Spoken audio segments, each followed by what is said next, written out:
Okay. Do we have liftoff? We do.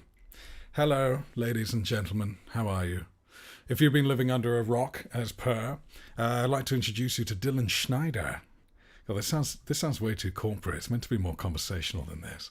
But Dillon, you are the wrangler of cowboys, the rider of the Red Dragon.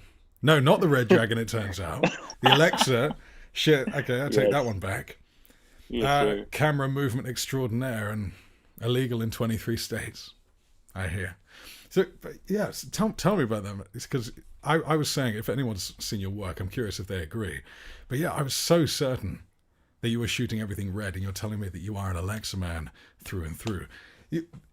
Your images just pop. Like, how involved do you get in the grade?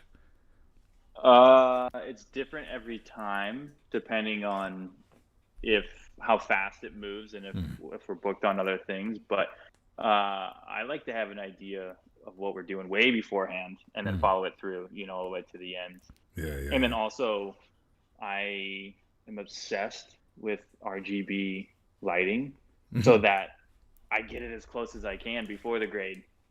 Right. And I still use color filters, and I get made fun of by my assistants. They're like, "Why are you using that?" And I'm like, "But that's the OG stuff."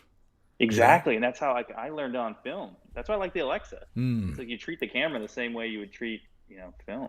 Yeah, and I think that's one thing that's really missing from the space at the moment is that, that sanctity of the roll of film. That sanctity of, like, it's not about card space, it's about how many feet. So yeah, your lighting, your camera moves, everything has to be spot on. So that's awesome, man. I mean, I loved when I was watching the I can't remember all the names of your various masters. I think it was Silence. Was it Silence? The one where you're using the sunset gradient filter. That was what music video was that? That was I can't recall. Not Silence, but it's like Little Big Town something. Maybe that Right. Either way, it looks sick. I was getting like real sort of Top Gun vibes, and I was just like, he did it. He's still using those filters, man. Like, yeah, I love that. That just came up again. I worked with an older director that throws back old school stuff, and I like popped it in. I was like, take a look. You like this? He's like, yeah, I love it. And I was like, okay, cool. And then some younger directors are like, no, get that shit out of here. That is so cheesy. So it really depends. Cheesy? Yeah. No, that's the real stuff, man. I mean, I love Summer Fever was the name of that song and video. Little Big Town, Summer Fever. Yeah. Oh, man, it's a little throwback. Yeah, was that a long time ago? No, but like we were trying to throw back style wise. Right. I get you. Well, it worked, man. It was great. I love seeing that stuff. It reminds me of the what was the other? It was like a trilogy that you did. What's it called? Yes. That was called Lavaganza. That was it. I didn't want to butcher the pronunciation, but I was looking at some of those frames, man. And I was like, this is the Sound of Music. This is like genuinely a 1940s look in the best possible way. Thanks. We shot some of that on 35. There's a couple different proof of concepts for that. That's actually a really funny piece. I don't want to get into it fully all now, but let me just tell you this. I like to say that movie, and I'm putting a movie in quotations, is kind of like the Fire Fest of movies. Oh, there's a documentary. There's currently a documentary being made on that, and that's all I can say now. But really? It's gonna be great stuff to talk about later on. Yeah, I know. I'm looking forward to getting into that, man. The Fire Festival of Movies. Wow, you tease. Yeah. But yeah, just before we went live, we were talking about a wonderful human being, Mr. Bobby B. Mr. Bobby B. Yeah, the bad boy of black and white. The master de la monochrome, the dangerous man. Yeah, I can't thank you enough for sending him my video. How did you see the video? I'm curious. So one of my photography friends, Shay, a good buddy of mine, went to film school with, he sent it, and he was like, "Dude, check this out." And I was like, "Oh, it's just another cinematography mashup, whatever." And when I watched it, I was like, "Oh shit, Bobby B!" And The then, boy. yeah, so of course I sent it to him, and I thought he was going to do exactly what I did, is just kind of brush it off. So I like said like, "Hey, watch this. Make Yeah, sure yeah, you yeah. watch this. Have you watched it yet? Have you watched it yet?" And I didn't want to spoil it and tell him your name is mentioned, but I was just kept telling him, "Hey, watch it." Yeah, yeah, yeah. I love that, man. I was saying, Yeah, he did. I feel almost a little bit bad because he must have completely crapped his pants. Just rogue, Yeah. your name just being thrown out there. Yeah, it trips Well, me it's out that great. any of you guys saw it, man. That's very cool. Because, Oh yeah, we pass that around for sure. Hey, I gotta ask you, did you make the spoof video of that cinematography? What it means to be a cinematographer. no, I don't know which Do you know video what I'm you talking mean. about? Okay, I'll I'm not send it just to you being coy later. either. I have no idea. I do get a lot of people sending me stuff going like, is this you? Is this you? Is this you? Um, yeah, I mean, I'm on a couple of dildo ads floating around. If you Well, can that'll find happen. those. Yeah, yeah. It will happen. Oh yeah. Yeah, but then it's funny because then it's plausible deniability. When someone sends me something I have done, I'm just like, oh, no. And they're like, oh, okay. The search continues. Um, yeah, how long have you guys known each other?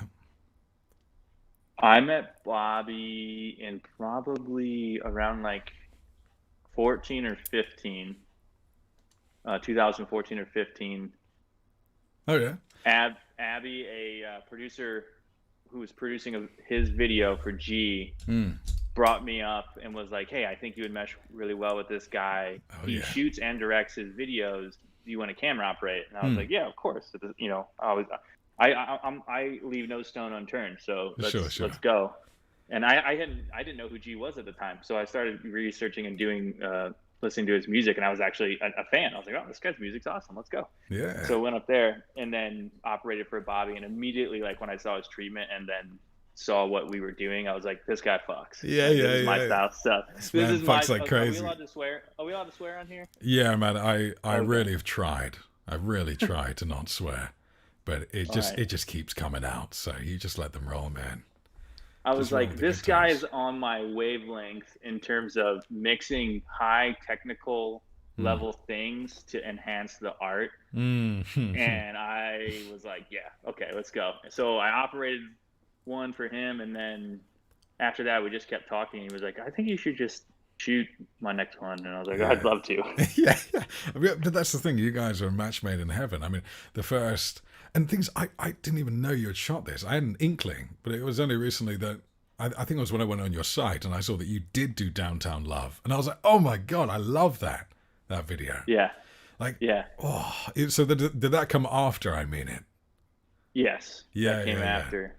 Oh man, great But pieces. again, just one of like Bobby's the director, and you don't get these very often, but when you do, you just love it. He's the director that he explains it to you, and you're secretly like, I don't know how the fuck to do that. And then you're like, yeah, yeah, okay, yeah, we'll make that happen. And then you run away and do all the research because he challenges you. He challenges you, and that's what I think, growing as an artist, you need. You need. Mm, He trusts me, yes. and we figure it out together.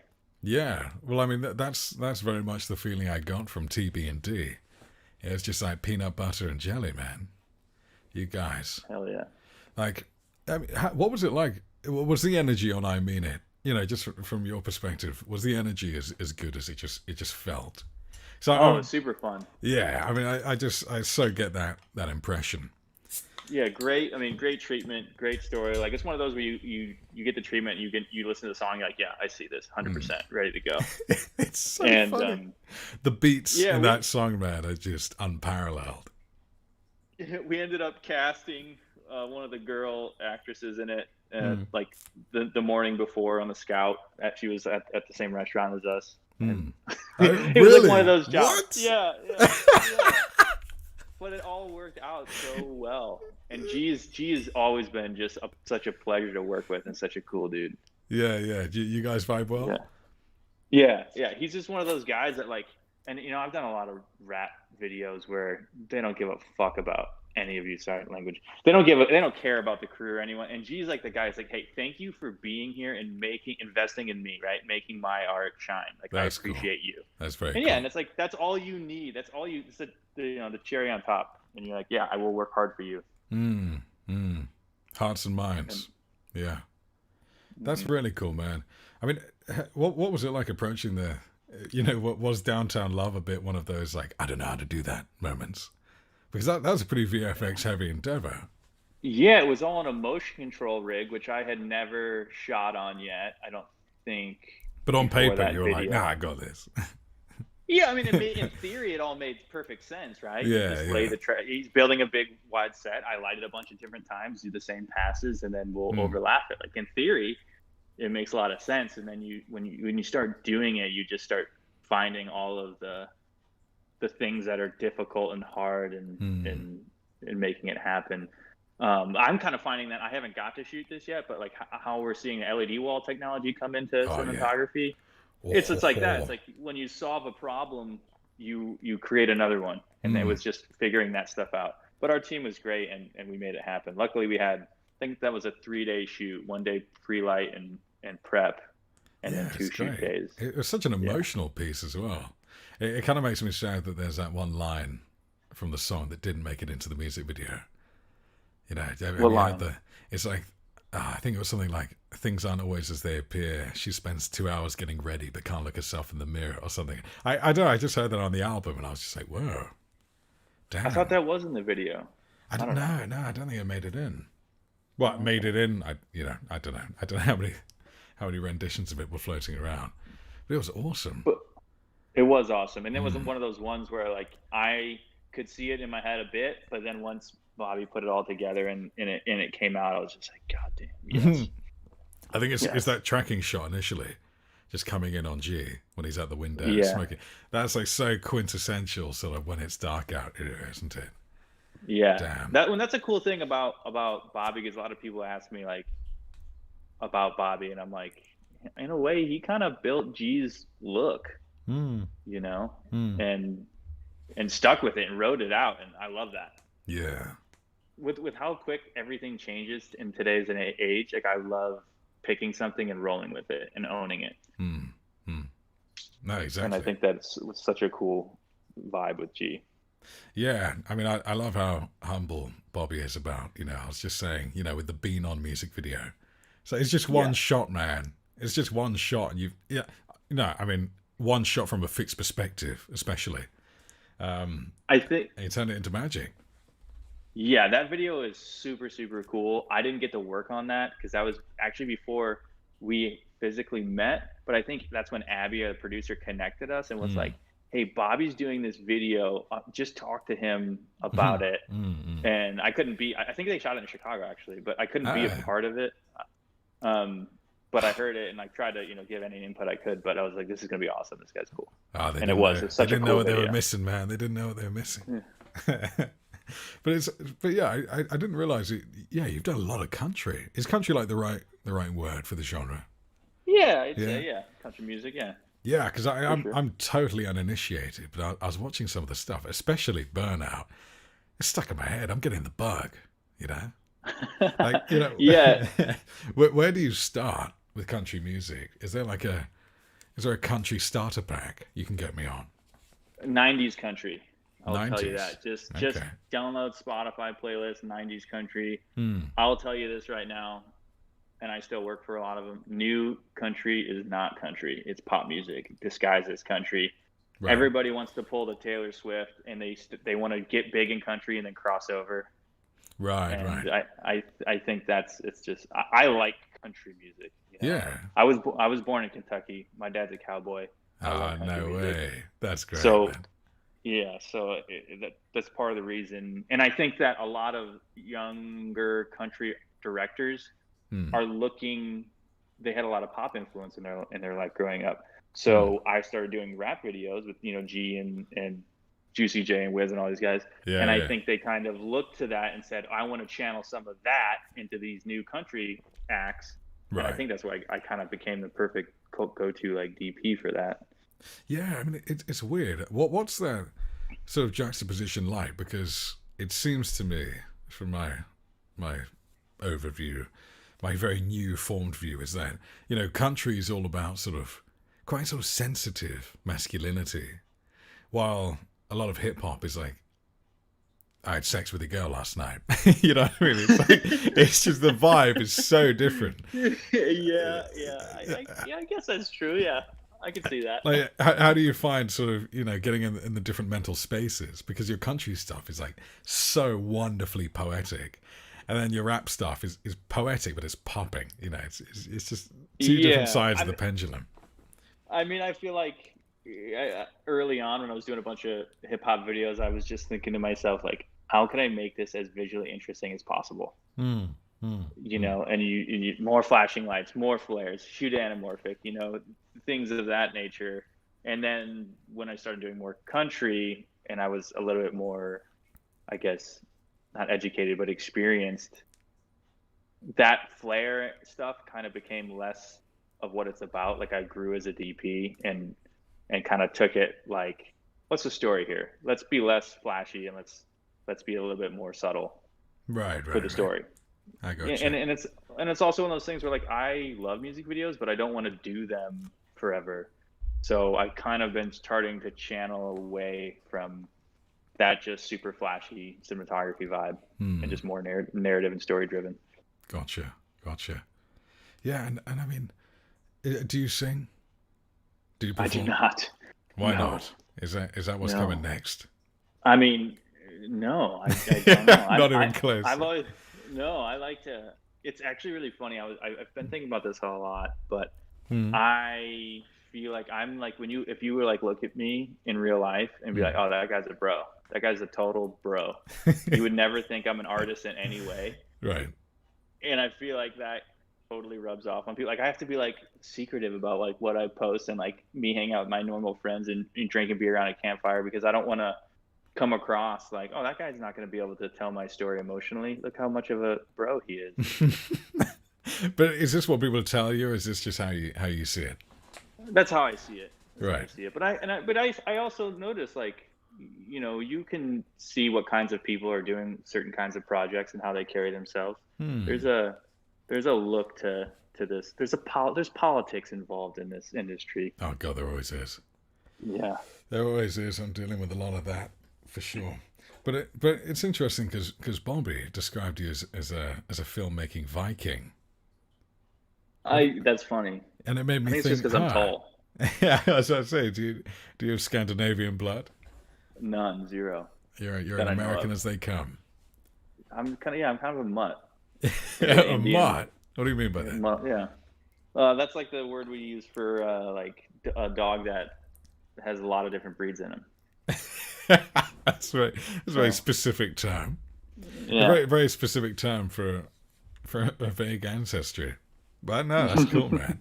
So yeah, I'm sad you don't sing. So I feel like you got so much Yeah. music in you, man. I mean, it comes out visually, of course.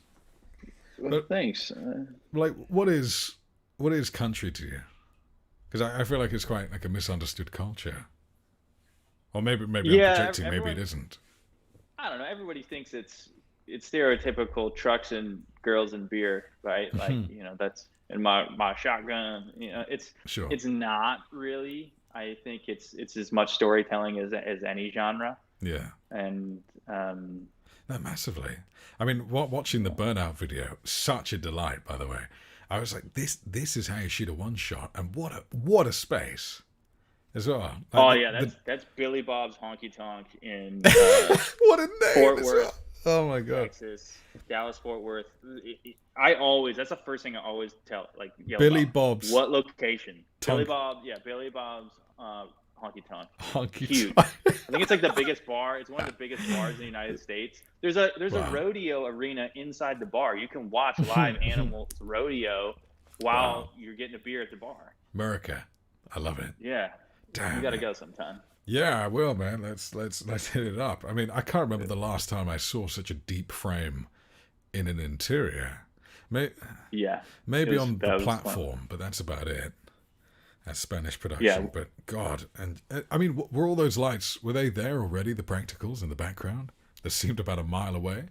yeah. So those I got lucky with those. Those Right. were there already. There was Hmm. just like some fluorescence, but Hmm. everything else. That's what I love about that place. It's all space and depth. Depth is like Yeah. the key to like making any image look good, in my opinion. Yeah, I agree. And when we were lucky, with that, and obviously a 40 millimeter C series anamorphic helps, but God, I just love the poetry behind it. 'Cause you feel like there's gonna be a cut, but it just doesn't come. So I'll tell you the secret. That's actually directed by TK McCamey. Awesome, awesome director. Well, hang on, are you about to break my heart and say it's not a one shot? No, well, we went into it wanting to do a one shot, but we're ready to fall back and hide cuts if we needed to. Gotcha. But our Steadicam Viking extraordinaire, Colin McDonnell, just absolutely crushed smashed the operation.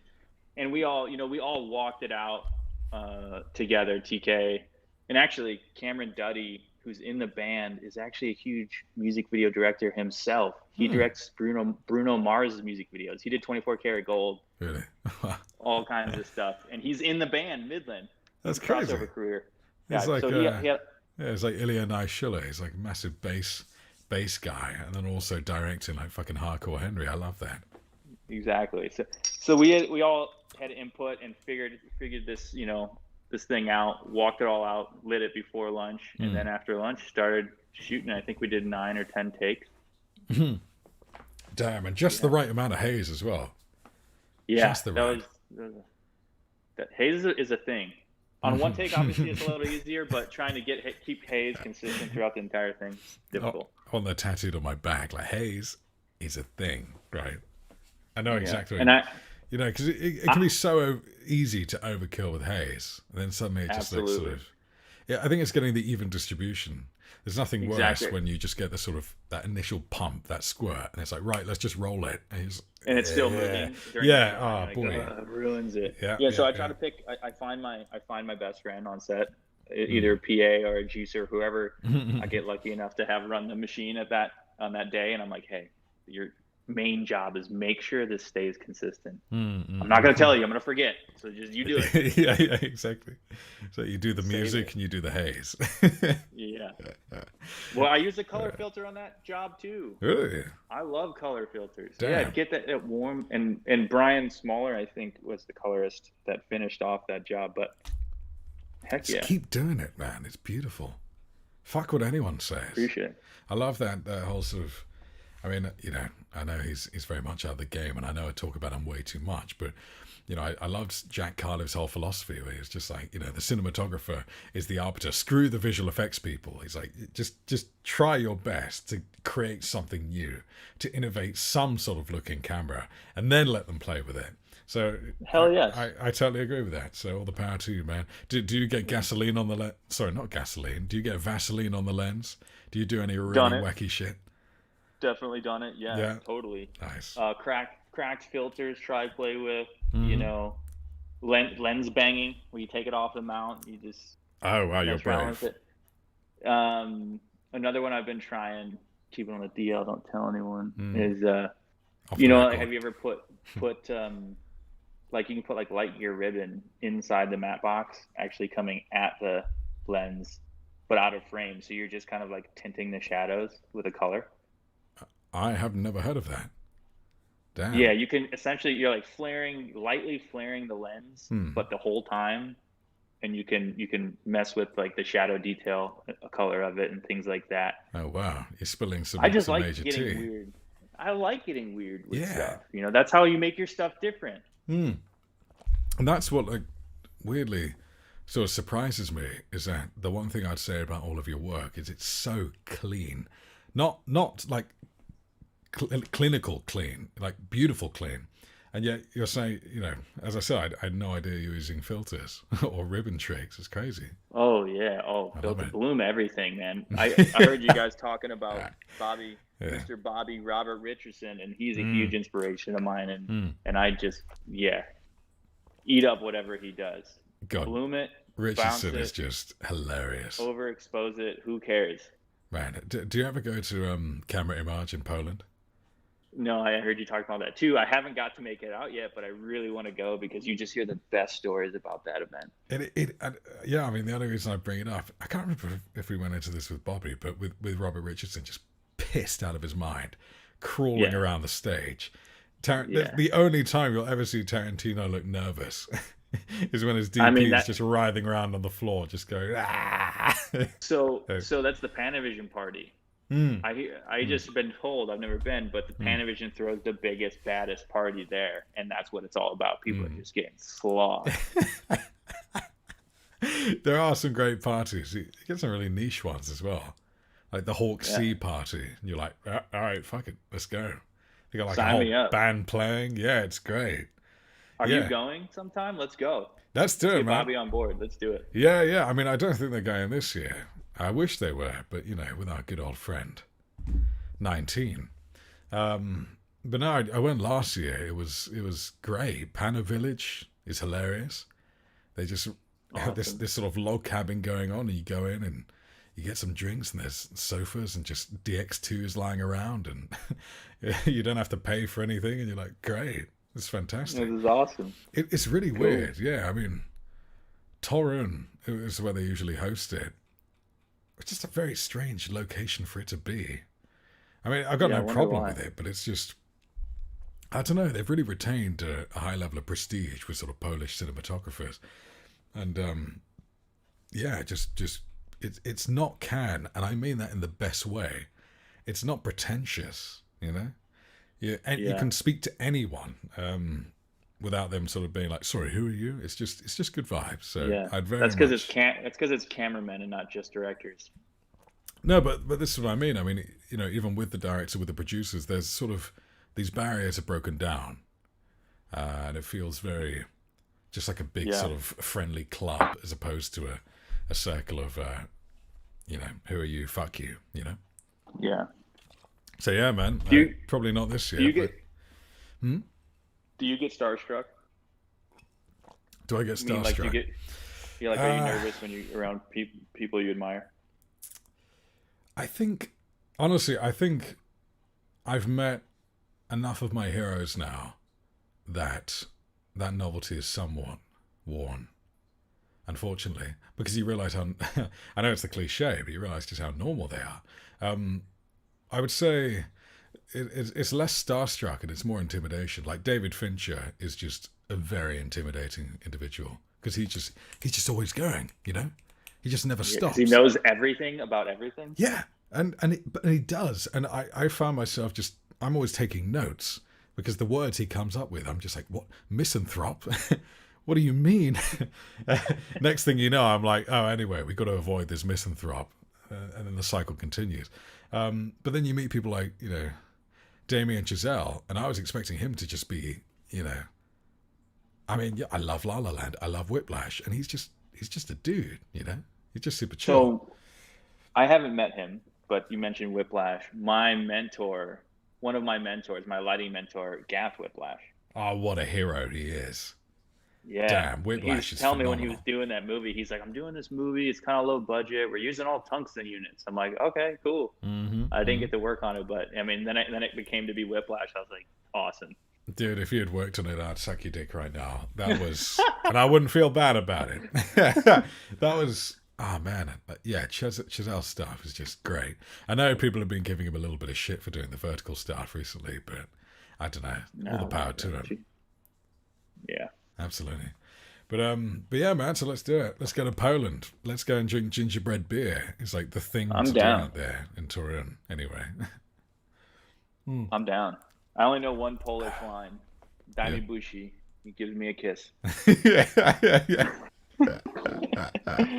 So Oh I'm man. either gonna end up in jail or partying with some fun people. Nah, in Poland they'll respect you for that.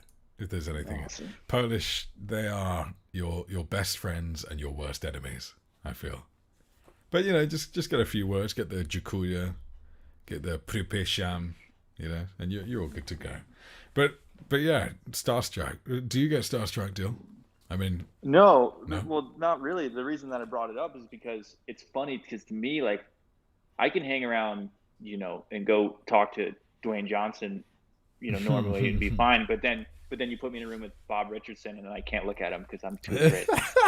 Well, it's just the 6K bouncing off the table. You're just like, I can't. No, yeah, because it's like just like you said, it's like, oh, it's your hero, so you just get in your own head. But I just think that's so funny because other people would be like, who's that white hair guy?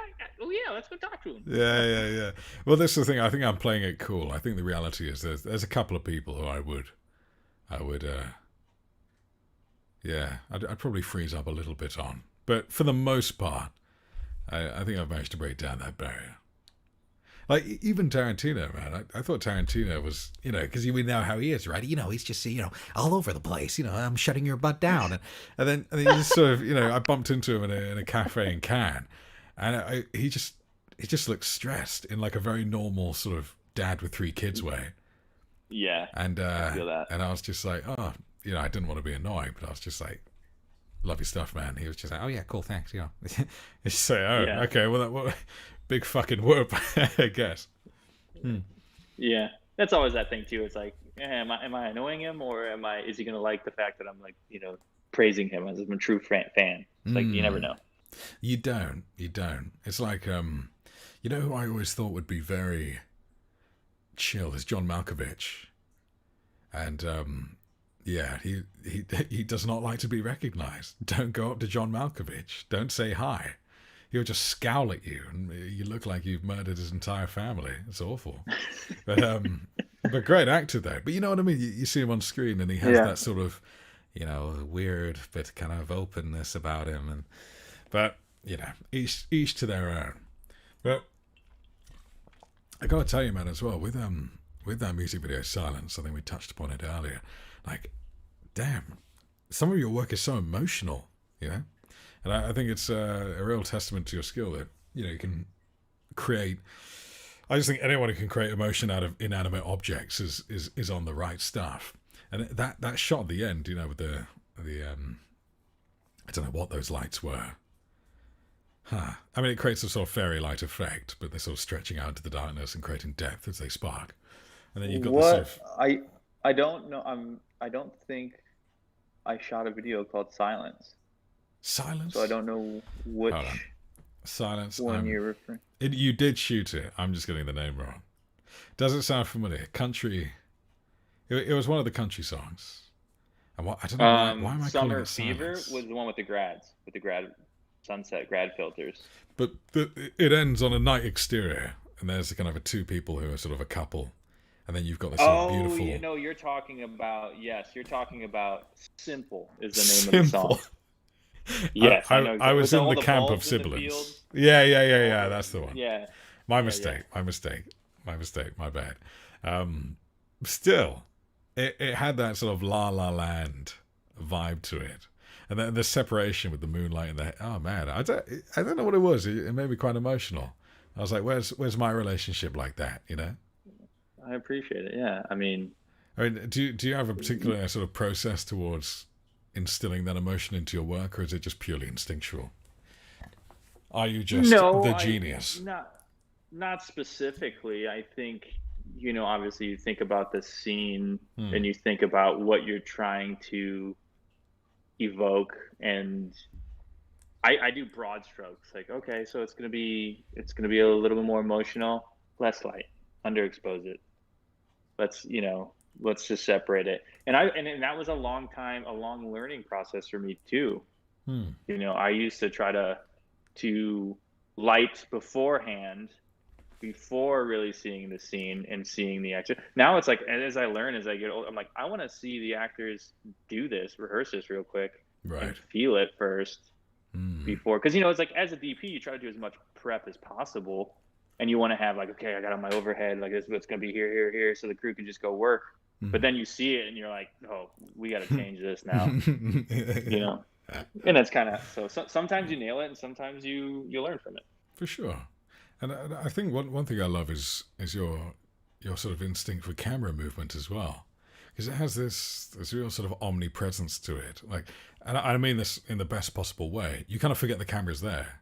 You just feel like you're there in the scene. The camera is just where it's meant to be. And and I love seeing that stuff because, with I think it's Robert Richardson who's always so sort of rigid with their camera movement. They're just like, no. If it's moving, there has to be a reason. And I just like that you just let it flow sometimes. I love camera movement. I Mm. don't know why. I've loved it always. Every time I think of a shot, Mm. I think the shot would feel better if it was pushing in Mm. or pulling out I like that. or tracking, or it's just to me. And people always say this: "They're doing your work. I feel your work is very cinematic. It's cinematic." And I'm like, "What does that mean?" What does Yeah, it mean? what does And it mean I think to I figured out anyone? what it means. I think that is referring to the pushing Mm. and probably the haze lighting that I use. But pushing and pulling, you think of famous cinematic shots, and it's Mm. like pushing in on your hero standing up and he's got the girl and they kiss. It's like that's what cinema is, and I love that. That's the romance that I like always try to shoot. It's like Vilmos Zsigmond said it best. It's poetic realism. You're not shooting real life. No, You're no. with lighting and camera movement. You're creating this romance that is Mm. above and beyond, and that's what inspires me. I love that stuff. Exactly, and that's what really makes me sad when people sort of discredit work on the basis that it's not realistic, and it always harks me back to a wonderful mentor of mine. On one particular thing, he was just like, right, I'm going to give you two bits of advice, right? One, we're not fucking shooting realistic pictures, we're shooting pretty pictures. Why? Because if you deliver something that sucks but it looks pretty, you'll get away with it. If you deliver something that sucks and it just sucks, you're fucked.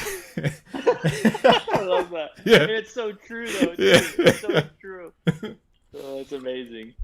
Yeah, Yeah. I was just on my last shoot 4 days ago. I had a camera intern that came out, Hmm. and he asked. I asked him like, "Hey, what would you do to make this better? Talk to me about this."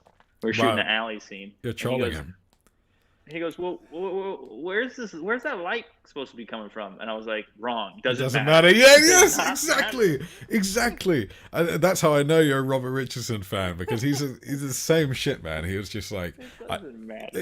it's the oh my god, it's so nice to hear you say that, because I was having a conversation with another guy, great guy, love him to death.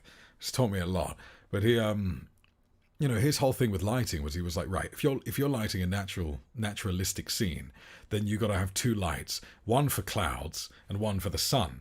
And it's just like, why? Because it looks ass. I mean, in the context, I was like, it just looks terrible. And he was like, yeah, but it's realistic. That's what it should be. And I was just like, no, I'm sorry. This is where you No. and me just We, clash. Yeah, when I was first learning, I thought the same thing: is how do I make? Is it going to be? Or my ratios have to be the same from shot to shot? Otherwise, people are going to know. And it's like, no. Once you're tricking the psyche, you're tricking the mind, and once you figure out that you can get away with a lot more than you think you can, nobody notices. Exactly. I love to always far side key. Mm-hmm. My key always pushes from the back, right? Janusz Kaminski, backlight everything, right? and then you do like then you do a reverse shot, and then now all the keys coming from the other side. Nobody notices that, really. It just looks better. Yeah, it's like Indiana Jones. I think I can't remember the guy that shot that, but how if you look at every reverse shot, there's two suns. It's just like, I don't know, everything looks better with a backlight, man. It's the other thing as well is it kind of reminds me of on Star Wars when what's his face was saying like, oh my god, my hair, the continuity is all wrong, and Harrison Ford was just like, look, if they're looking at your hair, we're in a really really bad place. If people are thinking about the naturalism of the lighting, they're like, oh boy, the talent's out of work. Yeah. So no, I'm super glad you agree, man. Where did you sort of learn your lighting philosophy? Do you have a particular individual who led you through that? Or? Definitely Vilmos Zsigmond, Janusz Kaminski. Well, I went to Columbia College, which is where Janusz went as well. So kind of already just, again, I like the bigger than real life, the unnatural stuff. And those guys just did it. When you look at a film and people say, oh, it looks beautiful, it's like, there's a reason why that connects with people, right? If they're going to go out of their way to say a film looks beautiful, then the cinematographer did something right. And again, it's an emotional thing. Yes. We're not necessarily shooting real life. I don't shoot documentaries really. I build scenes emotionally. Yes. With visuals. That's what you're doing. Yeah, it reminds me of I'm really bad with names today. This wonderful speaker on a panel about sort of 2 years ago, and he was saying, someone was saying to him, what do you think about all this 3D stuff, all this 3D filmmaking? And he was like, I don't know, film's always been 3D. And people were like, what do you mean by that? And he was like, because the third dimension is always emotion. We just don't think about it. And I was like, okay, that's a bit of a wanky way of putting it. But the more time goes by, I totally see what he means. It's there is that third dimension. It's the emotions within the scene that you're creating with the two dimensions. So, completely agree. I mean, and also, man, Neon Church, what a trip. Yeah, that was a fun one. Those vignettes are magnetic. Like I was just thinking, how did you design because it's chaos, but it feels so free spirited. Yeah. I mean, how did you go about designing the light of that? Which scene specifically? The one with Tim, or the ones just with the people running around? The ones with, I presume Tim's the lead in that. Yeah, yeah, cowboy hat. Yeah, absolutely. Yeah, the scenes with him, because I know you had the stuff coming diagonally out the back. That stuff's fantastic. But the vignettes specifically were just like, whoa, this with is all the reflections. Crazy. Yeah. So that actually spawned from Shane Drake, the director, wanted to have. He was showing me these photos that a still photographer had done, where it's all like light painting. And I didn't see any way to do. He's like, I want to recreate this, and I said, I don't see any way to do this. Well, sort of like long exposure sort of stuff. Yeah, exactly. Yeah. I don't see any way to do this in camera. That's not. It wouldn't be VFX, because you can't do long exposure in video. Yeah. And I said, but I can do this alternative, which I can do a lot. I can play a lot with filters and reflections and almost double exposure style stuff. And he's like, okay, cool. Like, let's see it. So I just got weird. I had Panavision, and this is why people say, oh, you don't need to go to big rental houses. You can do it the small guy. I love Panavision because I called my rep, Alexa Lopez, the godmother. She's great. And I said, look, I need all these crazy magic arms and Israeli arms. I got to hold all these filters. And they sent me just a case full of stuff to play with. And that little bit, that help from them made that image. Right. And I absolutely love that. So yeah, I was practicing like bouncing. I had neons behind the camera, picking up the 4x or 6x reflection of the filter. When I push through Tim, you'll see that filter go by on the dolly and all those kinds of things. So that was all designed like that. Yeah. The only thing I need to know is, what is a neon church? Like, I love everything about it. But by the end of it, I was just like, neon church. I just can't seem to get the metaphor. So it's about the bar. Is the bar the place you go? It's the good versus the bad. It's the beautiful and the damned. Do you go to church, the purest whiteness? No, I'm serious. Or do you go to the bar? Is the bar your sanctuary, the only place you can go to get away and find yourself? And that's again, I guess that's another. It's like a Southern thing. Is a lot of people are good on Sunday and bad on Saturday, and some people find themselves in the neon church. The neon church. That's the bar. That's the bar, man. I love that. Neon lights. The religion of, it's chaos and order. I love that. And actually, I think he caught a lot of flack for that, because Tim McGraw is a very peaceful, go with God, clean cut country artist, and I think a lot of people were like, hey, no, don't challenge Jesus. Really? Come on. Yeah, come on. Only in the US. Well, it's 2020. Yeah, for sure. But yeah, man, with speaking of the beautiful and the damned, how did that sort of synthesize from your perspective? Because I know Bobby was saying it was sort of, they took some stills and they were like, damn. That was a dream project. That was all of a sudden I got a call from Bobby being like, hey, do you want to shoot a movie with G as like one of our movies? I was like, wait a second. Good budget, you directing, G starring, and a movie? What? Yeah. Ding dong. I'm available.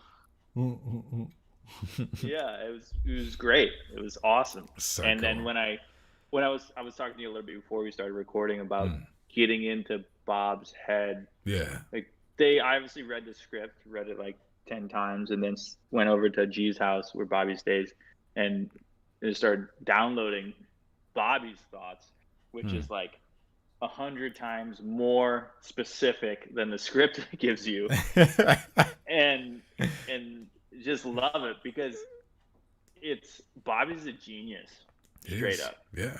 But it's hard to get the info out of him because he sees it, but it's like we got to put that into, we got to set the stance. So I gotta figure all that out. And so just going through it with Bobby over and over and over and how he sees it, it took a while, but was so awesome. And I think when I watched that film, I'm like, this is exactly what we talked about. Like, we got it to come to fruition. That's so cool, man. I mean, yeah, you had me hooked on the first minute. From the lighting transitions, it was just like, oh, yeah. I mean, where did you get the idea for that? Was that sort of like the Linus La La Land, or did that just, because that was a stroke of genius?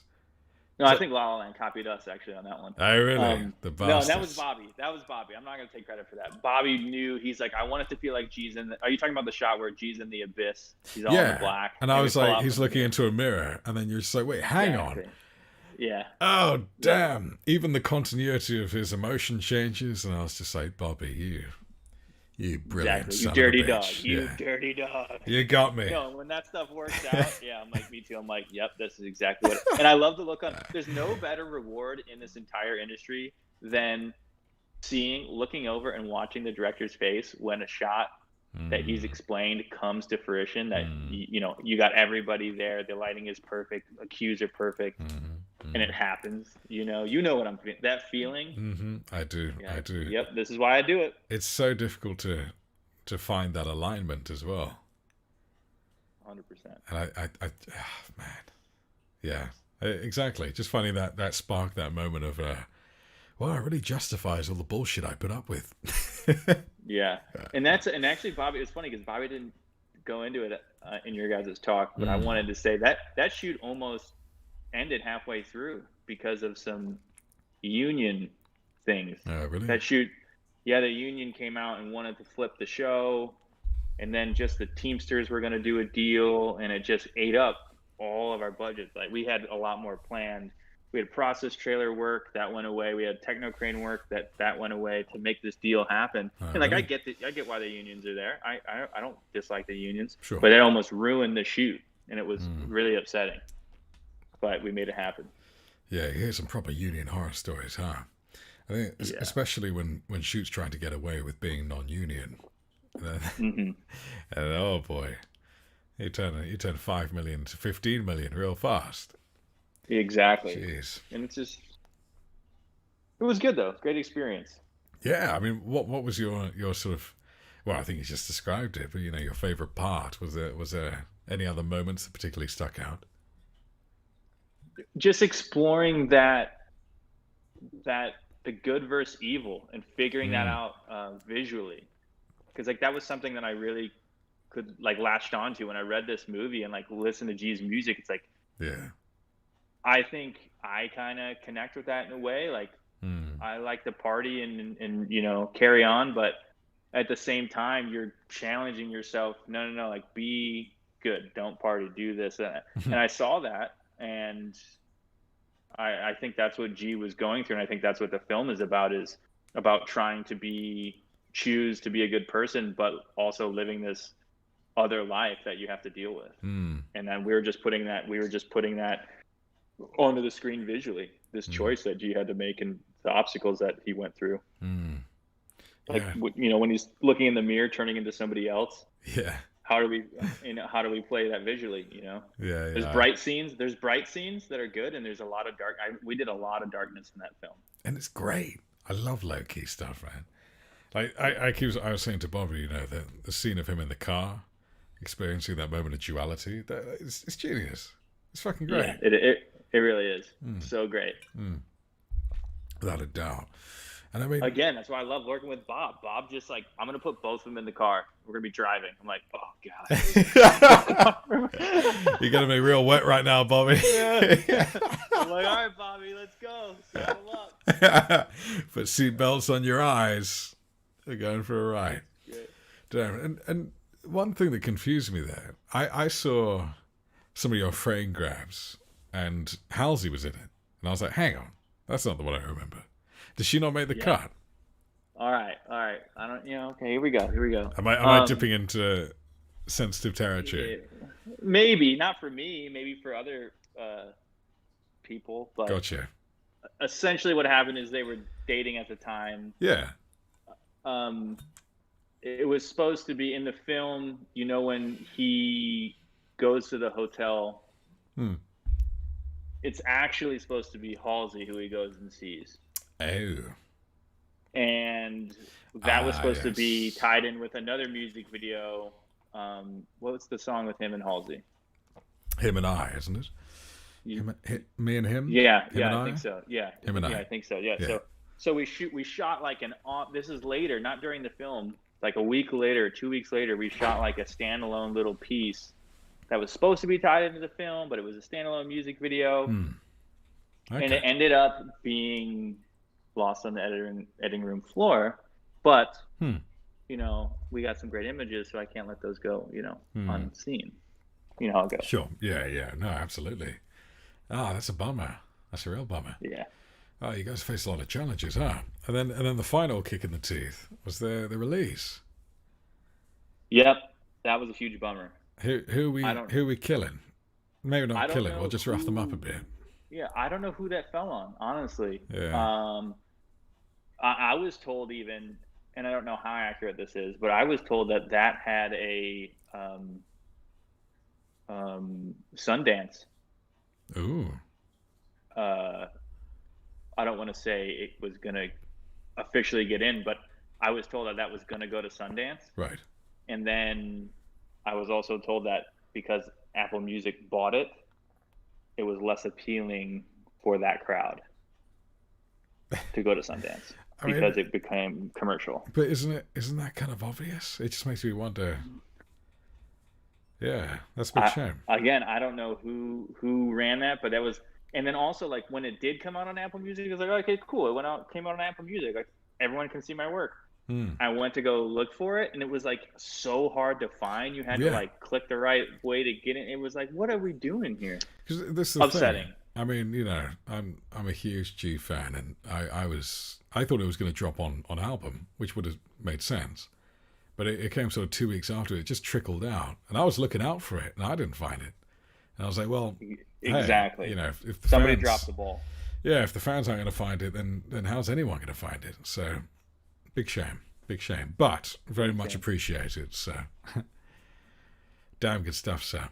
Thanks for sending me the treatment as well. I really enjoyed that. That was just my visual treatment. I wanted you to see kind of the process that Bobby and I talked about, and then I make those to keep myself on track. Right, because I was about to say I haven't seen too many sort of visual treatments from the cinematographer's point of view, but it should be more frequent, a lot more frequent. It was great. Yeah, it was great. I mean, it made me laugh that you were drawing parallels between No Country for Old Men. I totally get the set deck and everything, and then when I saw Drive, I was like, "Come on, man, you did way better than Drive."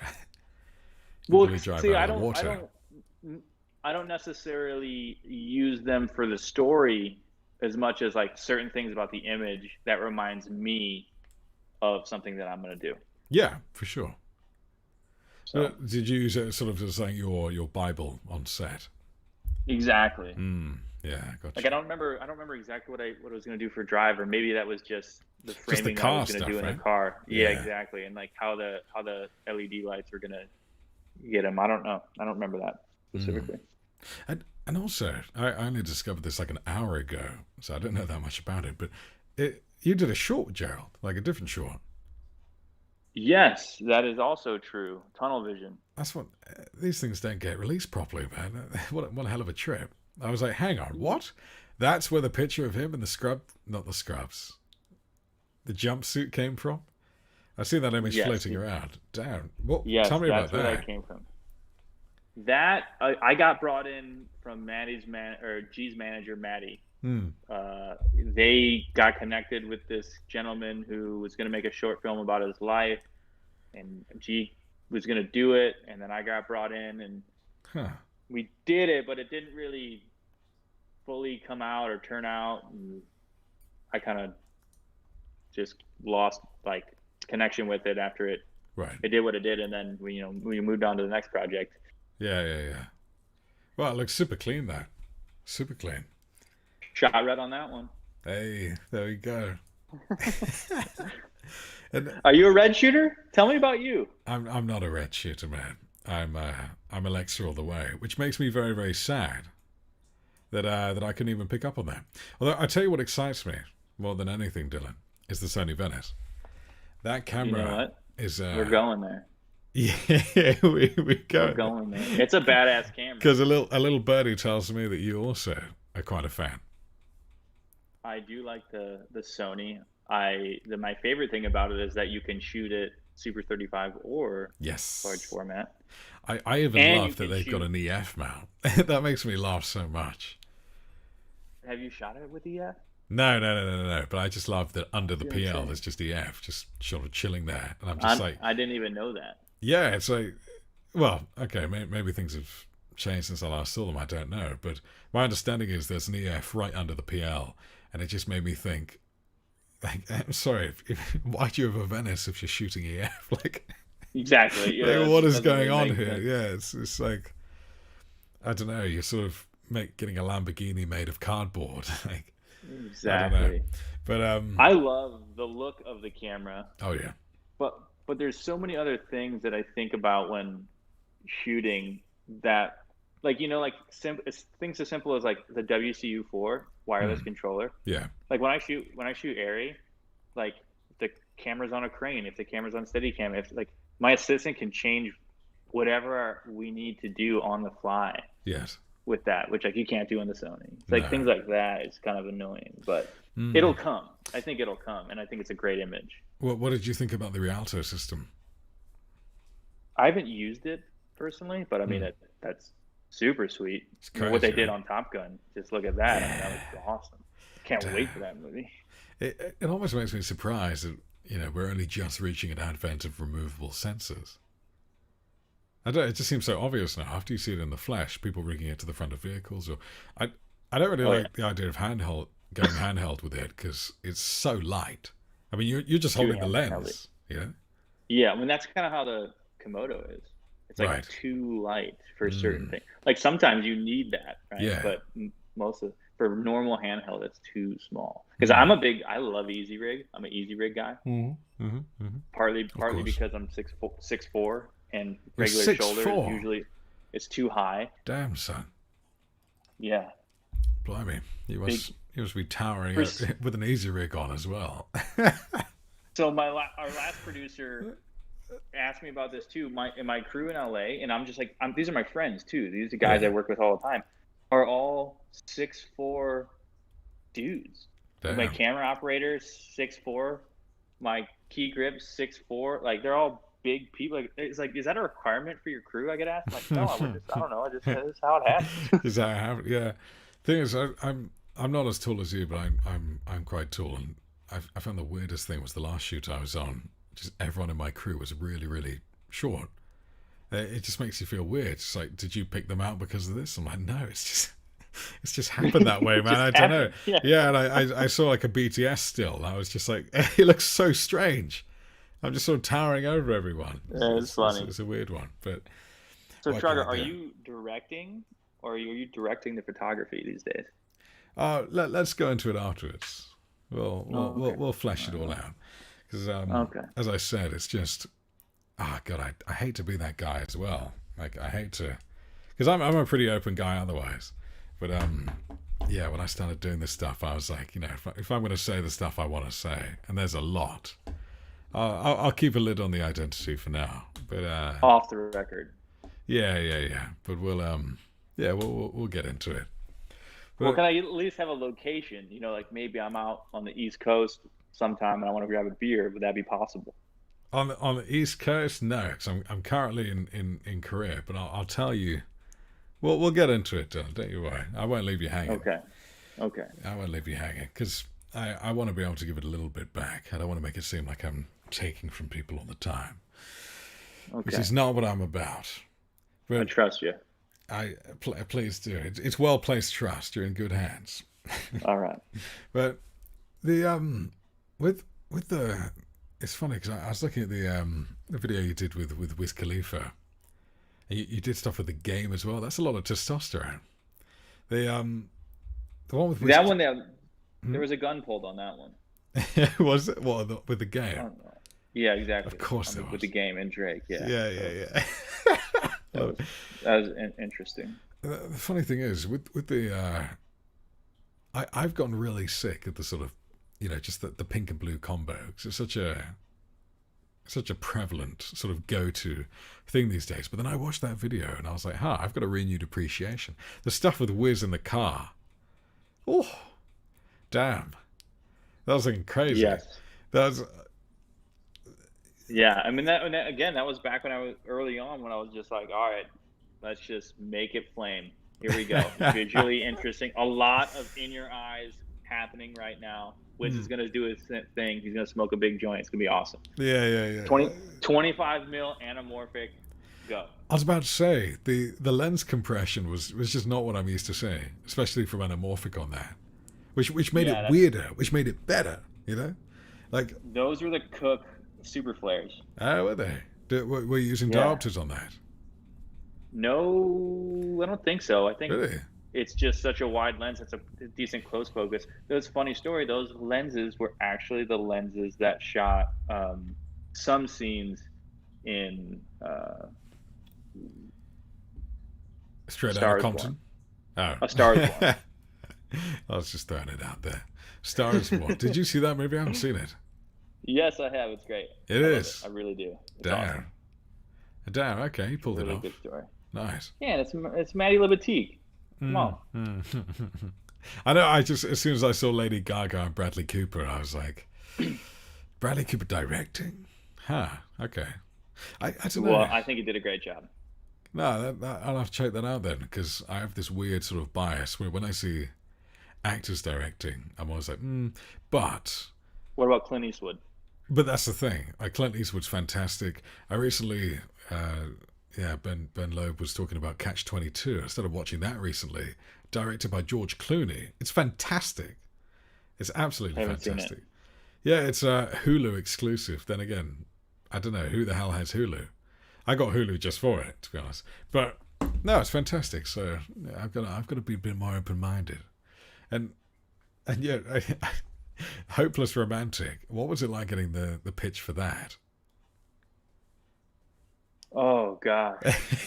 And Hopeless Romantic, for those that don't know, is Whizz Khalifa and Ray. How do you say it? Ray Strummond. Is that how you say it? You got me. I think so. Ray, the guy from Black Beatles. Was it him or is that Sway Lee? Oh shit! I think it's Whizz Khalifa and Sway Lee. I think. Right. I could be wrong. My website could be wrong. That was also TK, director that did Burnout. Gotcha. And he sent me that treatment. I was like, this is dope. Like, it's just such a cool concept. Yeah. It's like, beautiful women's bodies as landscapes. Like, sign me up. It was like Mount Olympus. It had this sort of Greek god feel, except it's just, Whizz Khalifa smoking a blunt on the curvature of a breast. Yeah, I mean, how can you not love that? With that signature Dillon cinematic camera move. That's what we live for. There you go. Man.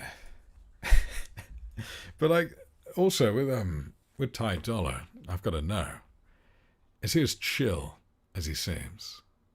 Like, that man really seems chill. Like he could contend with an Ice Cube, I didn't, on those kind of jobs, obviously the DP's running around with his head chopped off, and the artists are hanging with their boys. I didn't really get to interact with them that much, but I've met Whizz a couple more times on other jobs, and he's always chill. He's a cool dude. Yeah, but they're all super chill. It was funny. Juicy J.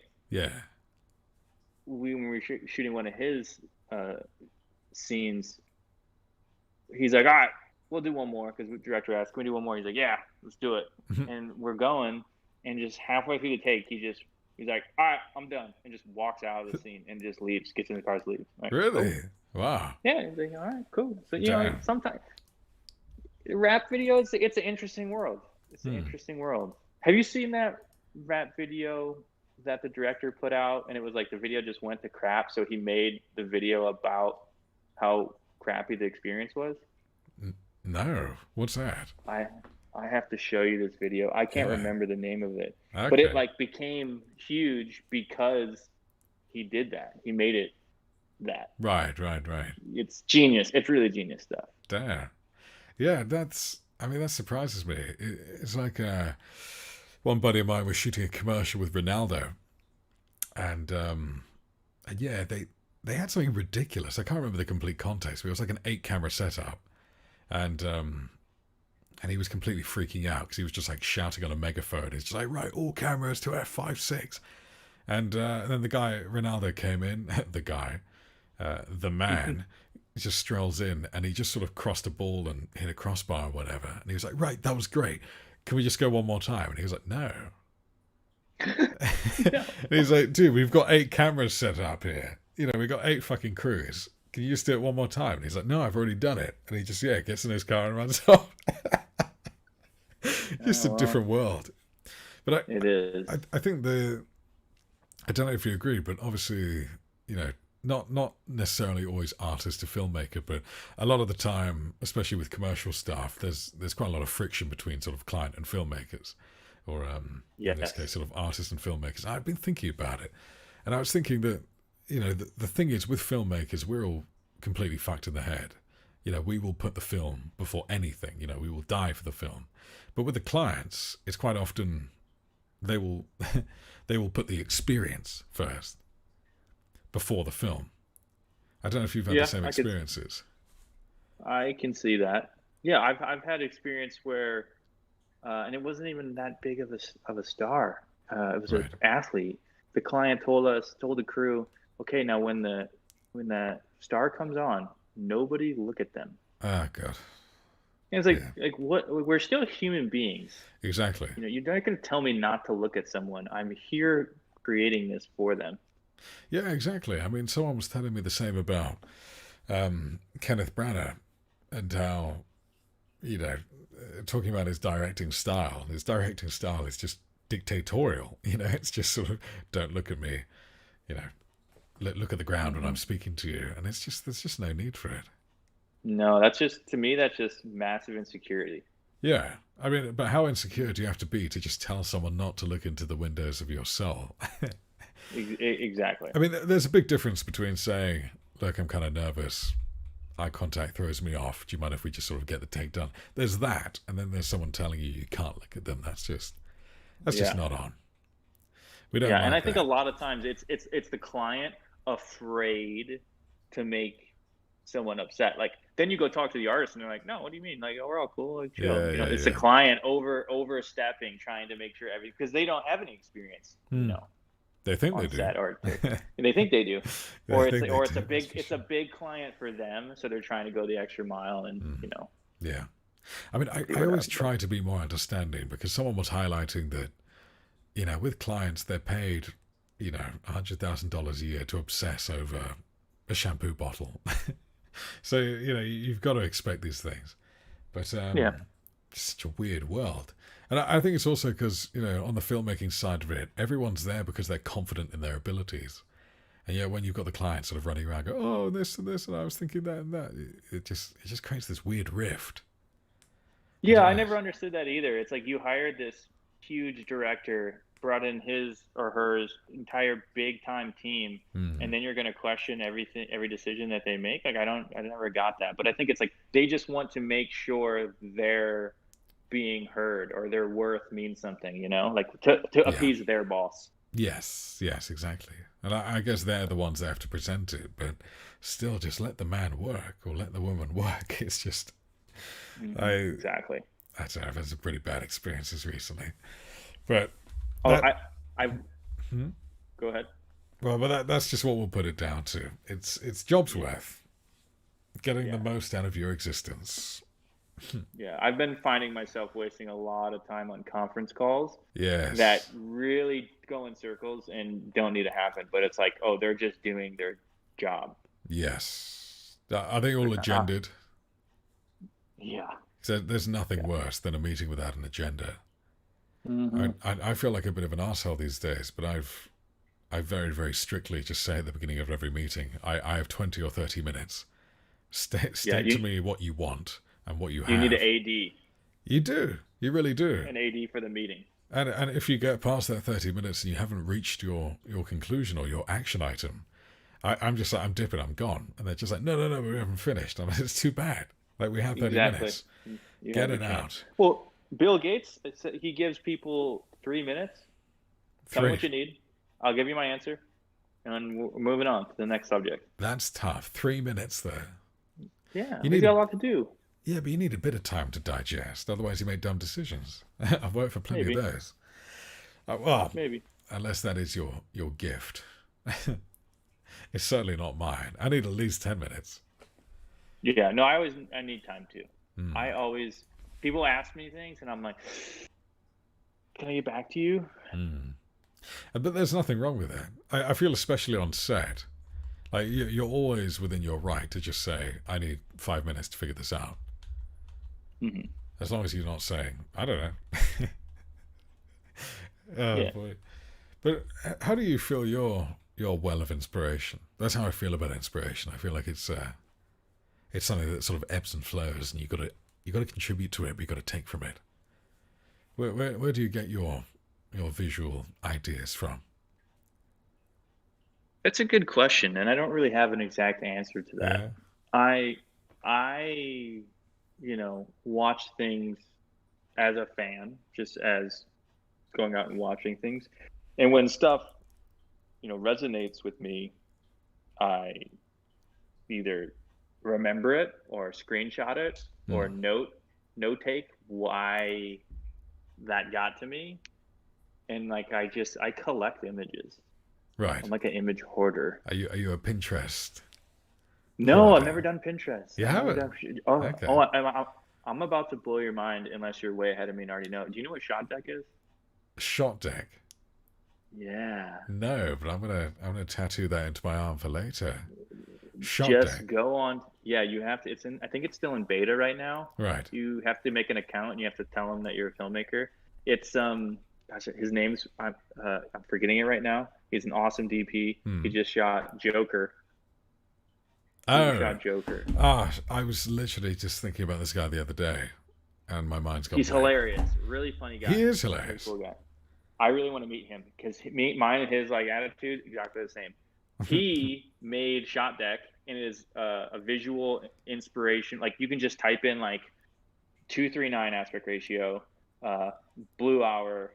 Lawrence Sher. Lawrence Sher. That's it. Yeah, Lawrence Sher. 2 people in the frame, and it will show you all of these images that you can use, to explain it to a director or to explain it to a producer. It's reference, and it's all. There's no commercials yet. It's all films. Right. But it's awesome. It is so useful. Or if you're just looking for dusk images, it'll give you that. Silhouette images, it'll give you that. It's awesome. Damn. Super powerful. Is it AI based? I wonder. They go through everything and they tag everything. Oh wow. What an operation. Exactly. But he's doing the Lord's work. He is doing the Lord's work. Damn. Well, take your hat off. Get on that as soon as you can. Yeah, get on that as soon as you can. It's super helpful. I've got to close my Pinterest. And then obviously Instagram, you can find a lot of great DPs and directors' work and artists, photographers, crews, and things. But I don't like to spend too much time on Instagram because it just gets. God, it sucks. It does. It does. Absolutely sucks. I'm off Facebook. I'm off Insta now. I don't know. I'm only on Twitter. Twitter kind of amuses me. I've never done it. It's kind of hilarious, I find. But I don't know. At the same time, a lot of people think it's a cesspool. But it's just... Yeah, I mean... It's people voicing their opinions. I don't want to lose a job, in 20 years because of something I said 40 years ago.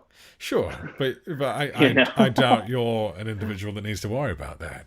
Yeah, that's true. What are you going to be saying? LED will never be the future. It's tungsten all the way, okay? Yes. I actually love LED. I'm a big LED fan. Yeah, it's going in a weird direction. For certain things.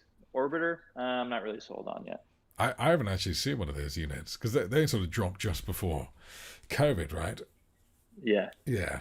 Well, they didn't even, I don't think they really dropped. I think people are just starting to get them. Right. Well, and you've had a play.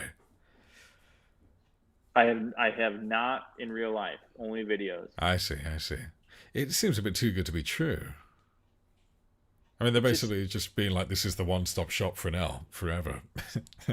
It's not powerful enough. No. But that's the LED issue, right? Yes. Well, I mean, I've used on Beautiful and Damned, we had a 10K LED mole.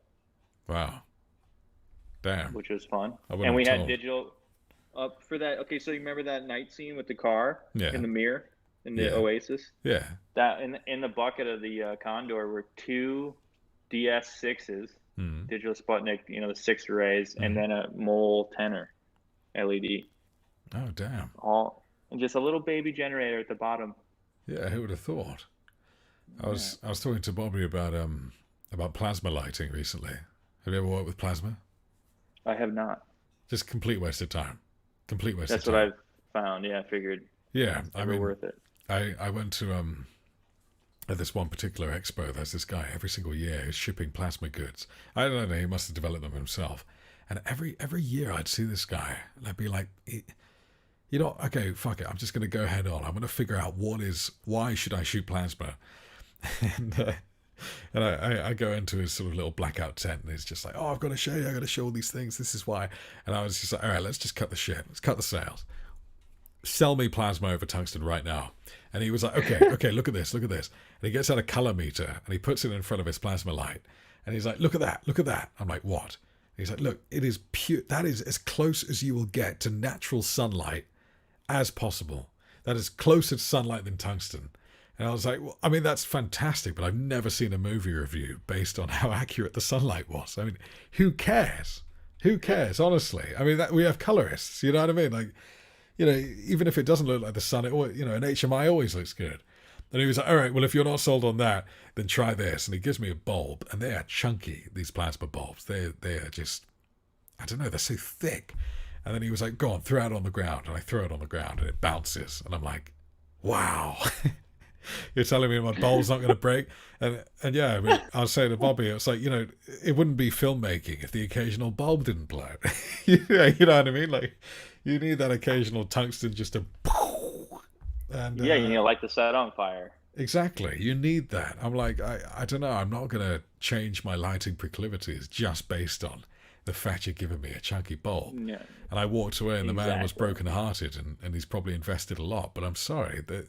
Those are two microcosmic details that cannot 100%. Justify the existence of a light. I'm sorry. Yeah. It's an LED vibe.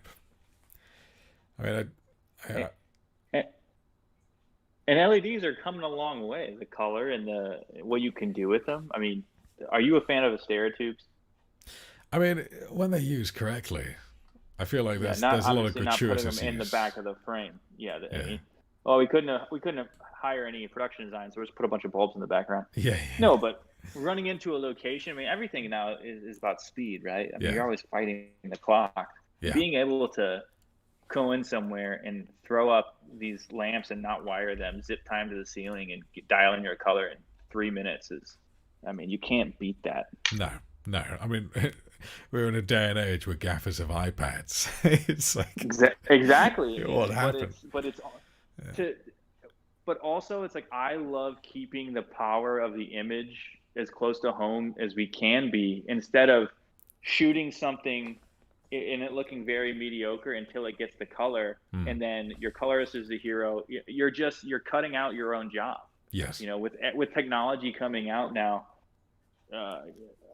directors a lot of times are basically wanting to shoot their own thing. Like I've worked for some directors that are like, hey, you just light this. I'm like, okay, fuck. Here we go. So being able to still have control is important, I think, for a long career. Absolutely. And what you were saying about sort of speed, that is very much the present filmmaking space. I'm curious, do you have any reflections on the past, present, and future of filmmaking? Because, I mean, we all know that the golden age was sort of, the 80s, 90s, where you had sort of 6 months for a commercial. And now it's like, can you pop this out tomorrow? I will finish this because I actually have to run. Of course. So I got to wrap it up. But I'd love to continue this some other time or be on episode, season 2. Seasons. I think it was a magical time for cinematographers where people trusted you to see through your light meter, right? No one could. You were essential, because if the director just wanted to take over and you say, okay, here's the light meter, let me know, and they're like, oh no, we need you, and it's like being able to have that, and then you make sure that your look goes through from the beginning to the end, just like you talked about. There's not as many meddling hands back in the day. Yes. That seemed awesome. I never got to work in that era really, but that seemed absolutely awesome. And having time to do like creative, you're a creative person, so this obviously. It's like creative, you don't just get the treatment and go, okay, I know exactly how this is going to happen. It comes to you over time. And that's why I also loved Beautiful and Damned, is we had time to properly read the script, sit on it, talk about images, watch some films, figure it out. And I absolutely love that. The planning phase and it coming to fruition is the best part of filmmaking. And once you're sitting it, you're watching the premiere, you're like, yes, it's exactly what we've all built it. It's a collaborative effort. It's a team. You've won the Super Bowl. It's the 7 Ps. Proper practice and preparation prevents piss poor performance. With that being said, exactly. With that treatment that I showed you, I always love to have a plan. Yes. And then whatever magic happens on set, you can deviate from the plan and you take the magic. But if shit isn't going how you wanted it to, at least you have this plan that you've written and you fall back on, so it doesn't go to complete shit. That's something to meditate on, man. Thank you for your wisdom. And I'm very aware that you've got to run off. You've got another date with a younger, hotter woman. But yeah, no, thanks for making the time, man. Well, to clarify, I don't blame you. But yeah, no, thanks a lot, man. It's super cool chatting to you. You've really made my day. Really have. Same. And same. we'll have to continue on season 2, whatever that looks like. Heck yeah. All right, man. Well, you have a great day, and we'll catch up soon. I hope the children at home are saying goodbye, Dillon. Thank you for your wisdom. Put your notepads away. Goodbye. Class dismissed. How many whiskeys you get through? I'm starting to get there, man. I've got through 4, and it's about my sweet spot where I'm not slurring my words, but I'm getting there. All right. Well, I'll text you later. Yeah, man. Enjoy your night. Thank you so much, man. All right, brother. See you guys. Bye.